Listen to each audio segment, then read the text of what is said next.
Welcome. This week we're in Drakesbrook Weir. This is about 5 or 6 kilometres just outside of Waroona in Western Australia. Now, Waroona is on the Southwest Highway, and I guess overall it's probably about an hour and a half drive from Perth south. You get to it by taking the freeway, turning off Greenfield Road, heading down Southwest Highway, and basically you get to Waroona.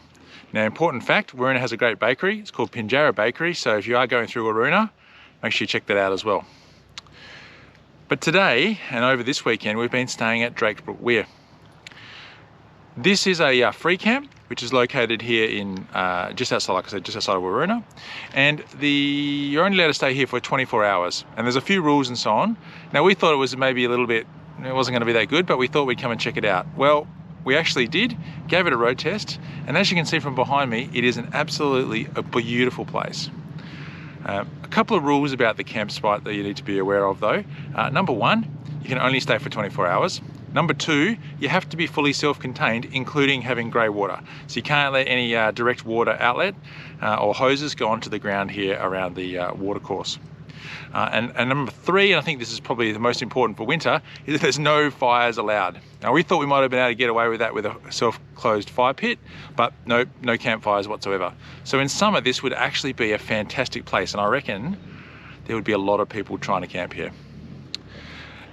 The next thing we all need to know is that there's a limit of the amount of people who can actually camp here, and the rangers do actually police it. So they can only really have 5 RVs, as they describe them here, so 5 setups here. And last night we were the only ones actually here. A couple of other things. Also, it's dog friendly. So you'll probably see in the background, there's our small super dog Charlie here running around behind us. We've kept her pretty close by.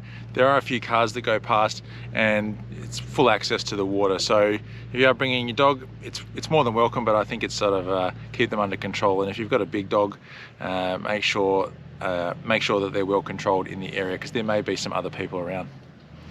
This morning, after we stayed here last night, there was no one here at all, and it was super quiet and very clear. It was very cold. As you can see, some people can camp around the lake, as you can probably hear that guy in the background there with his worked V8 Land Cruiser. There are some areas you can sort of camp around the lake. Now, there's a number of them that are around there that say specifically no camping permitted, and there are signs for those. So I think the general rule here would be stick to the areas that are signposted, and that's what's important. So for our setup, we've actually picked a spot away from actually the main entry area where all the signs are and campgrounds. People can come and have picnics here, and this morning there's been a few people out here kayaking on the lake, and a few people with those like fishing kayak things. They've also come down to the lake this morning as well. And the Shire here has done a really good job at setting up a number of things which are good. Barbecues, shades, there's toilets. So look, we weren't expecting a lot. We thought it would be crazy and lots of people would be here, but really it seems like more of a day use facility that you are allowed to stay overnight at. So well worth it from our point of view. In terms of some other things, look, it can get a bit noisy, and I'm only going to say that just because since yesterday until just started filming this video, literally haven't heard anyone, and in the time that's happened, there's been 2 or 3 cars go past with exceptionally loud exhausts. So I just think that I'd say it normally is quiet, and overnight there is really no reason for anyone to drive on the road sort of behind us, so therefore it is very quiet overnight. The other thing is, it can be quite cold. We had a sort of a northerly wind last night that was coming straight across the lake into our camp area.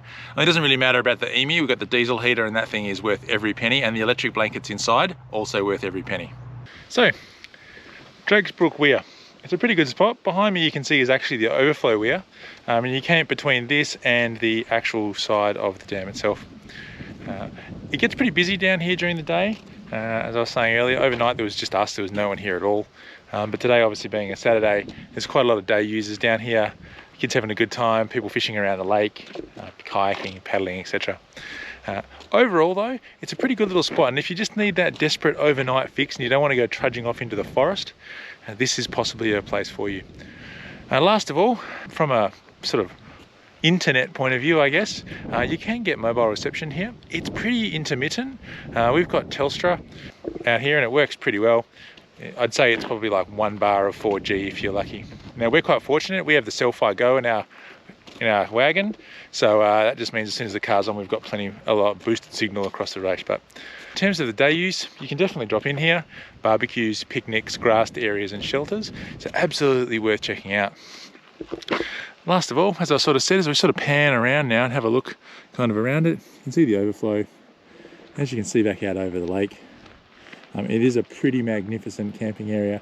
The far side of the Weir, Lake and Weir area is actually all private property and has cattle all over it, so you can't really go over there, but certainly around the lake area in the designated areas you can camp and use for day use.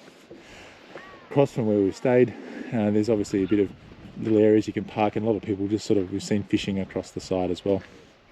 So as you can see, there's a bit to do while you're here.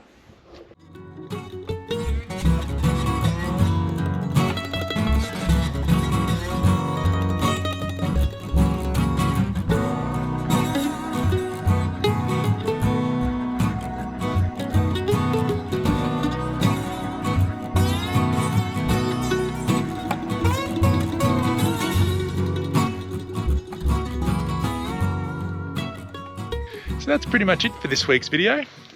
As I say, a short overnighter down here to Drakesbrook Weir, just a few kilometres out of Waroona. Pretty easy to get to, bitumen all the way. Thank you for watching. If you've got any comments or questions or any other similar places or comments about Drakesbrook, post in the comments below. Otherwise, don't forget, it's time to get out there.